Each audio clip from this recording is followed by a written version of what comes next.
اس لیے مسلمانوں میں کہوں گا کہ اب ذرا ہمیں آپ کو اپنے بچوں پہ ترس کھانا چاہیے، اپنی نسلوں پہ کچھ رحم کرنا چاہیے۔ میرے بھائی یہ بہت ہوا یہ فقیری میں بادشاہی اور قناعت پسندی کا درس۔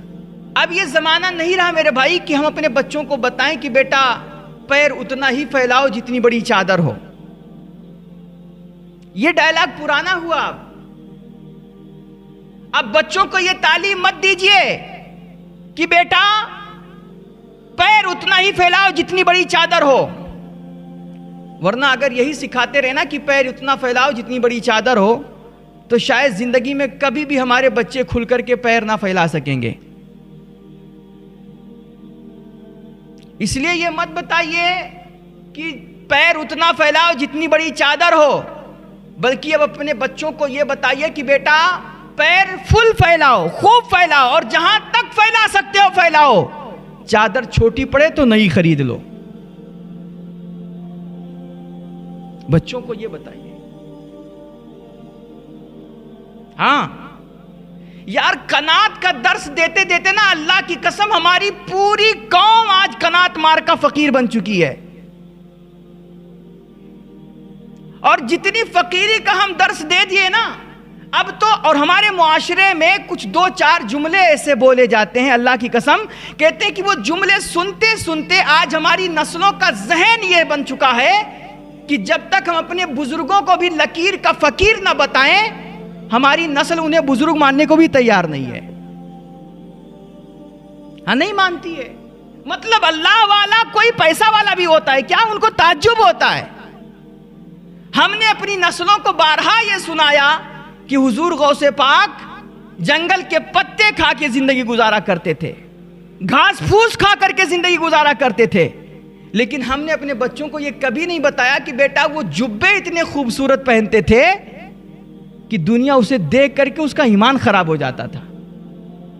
چوری کرنے کی لوگ سازشیں کرنے لگتے تھے کہ کہاں موقع ملے ان کا جبہ چورا لیں، اتنے خوبصورت وہ لباس پہنتے تھے۔ ہم نے صرف ایک ہی پہلو بتایا بزرگوں کا کہ انہوں نے گھاس پھوس کھائے، انہوں نے جنگل کے پتے کھائے، حتیٰ کہ ہم نے تاریخ میں اپنے بادشاہوں کو بھی ٹوپی سلنے والا بتایا ہے میرے بھائی۔ تو پھر یہ قوم دنیا پہ راج کرنے کا کیسے سوچے گی؟ یہ ہمارے بچے آگے بڑھنے کا اور پیسہ کمانے کا ان کے اندر جذبہ کہاں سے آئے گا؟ میرے بھائی جملے کیا بولے جاتے ہیں ہمارے سماج میں کہ پیسہ تو ہاتھ کا میل ہے، کیا؟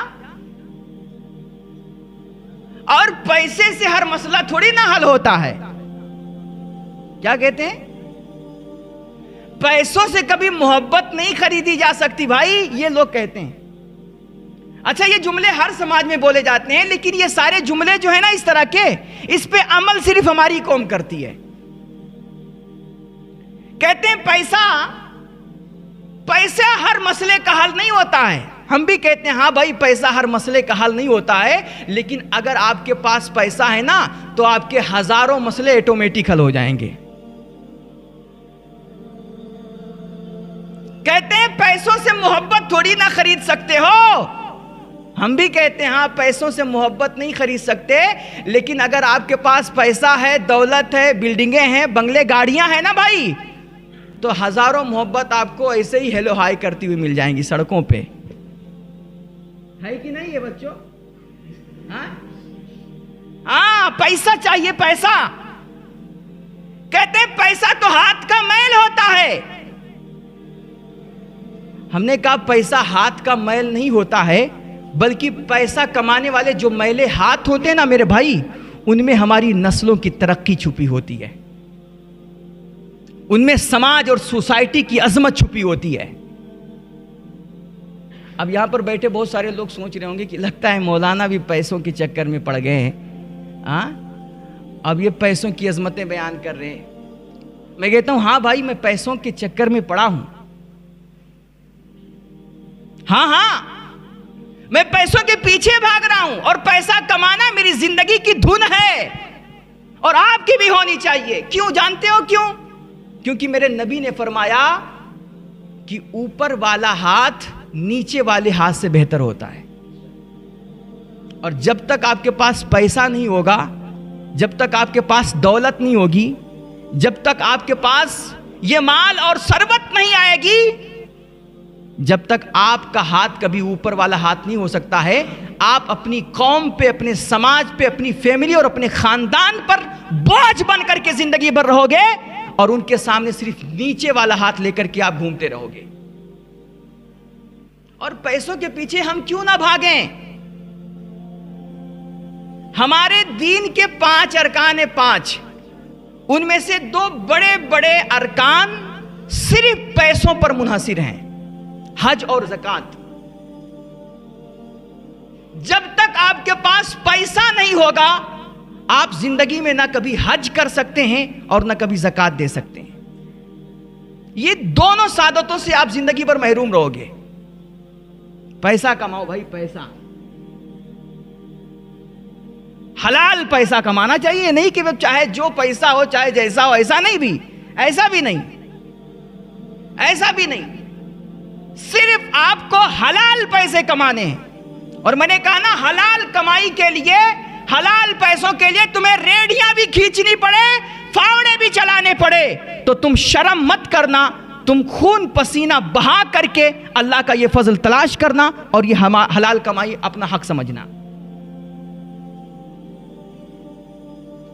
ورنہ آج نا جس طرح تمہیں دنیا مٹانے پہ لگی ہوئی مسلمانوں، جس طرح تمہارا سوشل بائیکاٹ کرنے کی کوششیں ہو رہی ہیں، تم نے دیکھا نہیں آج کل جگہ جگہ بینر لگائے جا رہے ہیں، پوسٹر لگائے جا رہے ہیں کہ مسلمانوں کا بائیکاٹ ہونا چاہیے. ہمارے گاؤں میں، ہمارے محلے میں کوئی مسلمان ویوپاری نہ آئے. حتیٰ کہ سبزی بیچنے والے غریب مسلمانوں کو بھی اگر وہ کسی غیر مسلم بستی میں جاتے ہیں، سب نہیں کرتے، کچھ نفرتی لوگ ہیں ہمارے ملک میں جو باقاعدہ انہیں ملا اور نہ جانے کیسے کیسے لفظ بول کر کے انہیں تانا دیتے ہیں اور ان کو ستاتے ہیں اور مارتے ہیں اور کہتے ہیں ہمارے گاؤں میں، ہمارے شہر میں دوبارہ دکھنا نہیں. اس طرح تمہارا سوشل بائیکاٹ کرنے کی کوششیں ہو رہی ہے. ابھی یہ بھی جو دیوالی چل رہی ان لوگوں کی، باقاعدہ ہندوؤں کی ایک شر پسند تنظیم ہے، اس کی طرف سے جگہ جگہ بینر لگائے جا رہے ہیں کہ خریداری صرف اپنوں سے کرو، کسی مسلمان سے خریداری مت کرنا. مفہوم اس کا یہ انہوں نے کھل کے نہیں لکھا کہ مسلمان سے خریداری مت کرنا، لیکن کہیں کہ صرف اپنوں سے. یعنی اور آج تو حکومتی سطح پر یہ کہا جا رہا ہے کہ بھیا یہ دکاندار سارے اپنے اپنی دکانوں پہ نیم پلیٹ لگائیں، دکانوں پہ نام لکھیں. یہ سب ہو رہا ہے. ایسے دور میں میرے بھائیوں بہت ضروری ہے کہ ہم اپنی یہ آرتھک استھتی مضبوط کریں، معاشی حالت مضبوط کریں، اور جتنا ہو سکے جتنی محنتیں کر سکتے ہیں ہم محنتیں کریں، خون پسینہ بہائیں اور اپنی نسلوں کو مضبوط کریں پیسہ کما کر کے. دیکھو اللہ کا قرآن ہمیں آپ کو کیا سکھا رہا ہے. اللہ کے قرآن نے ایک دعا سکھائی ہے ہمیں آپ کو. دعا کیا ہے؟ ربنا آتنا فی الدنیا حسنہ وفی الآخرۃ حسنہ. یہ بعد میں ہے. اللہ کا قرآن کہہ رہا ہے اللہ ہمیں دنیا کی بہتری نصیب فرما، آخرت کی بہتری بعد میں آ رہی ہے. کیونکہ اگر آپ کے پاس پیسہ ہے، دنیا آپ کی اچھی ہے نا، تو اللہ کی توفیق سے آپ اپنی آخرت اچھی کر لیں گے.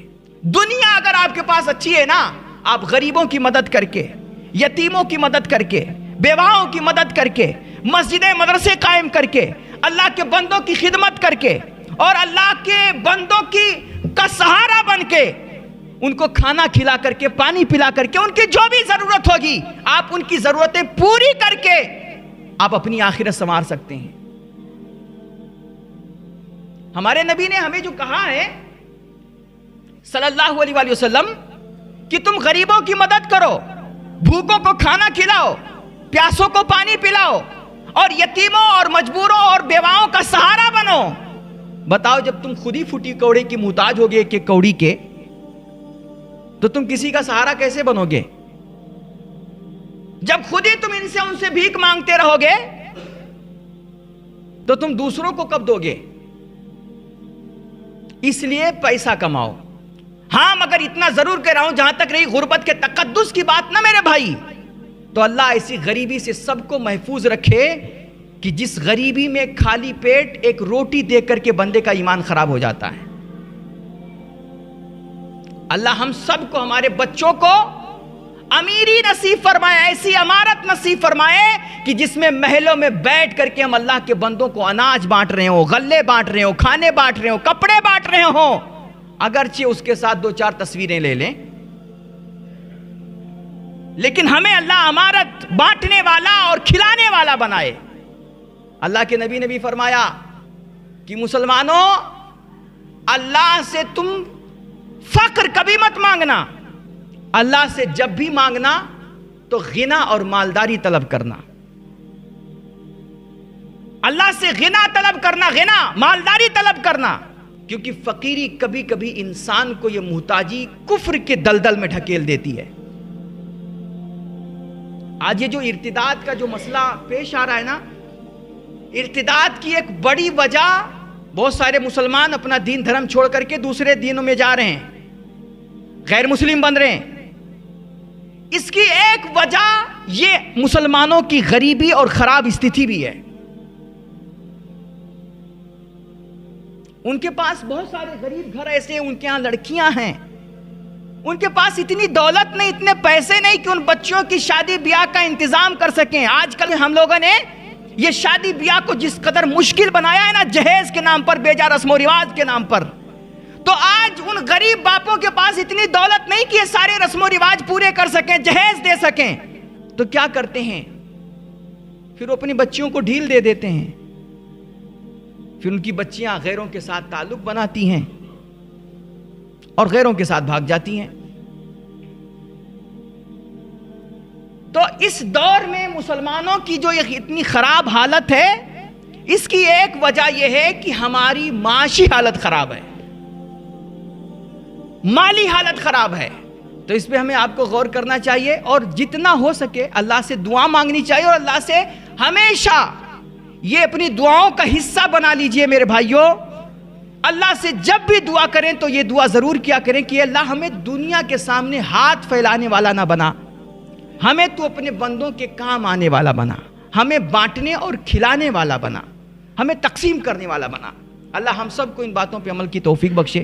وآخر دعوانا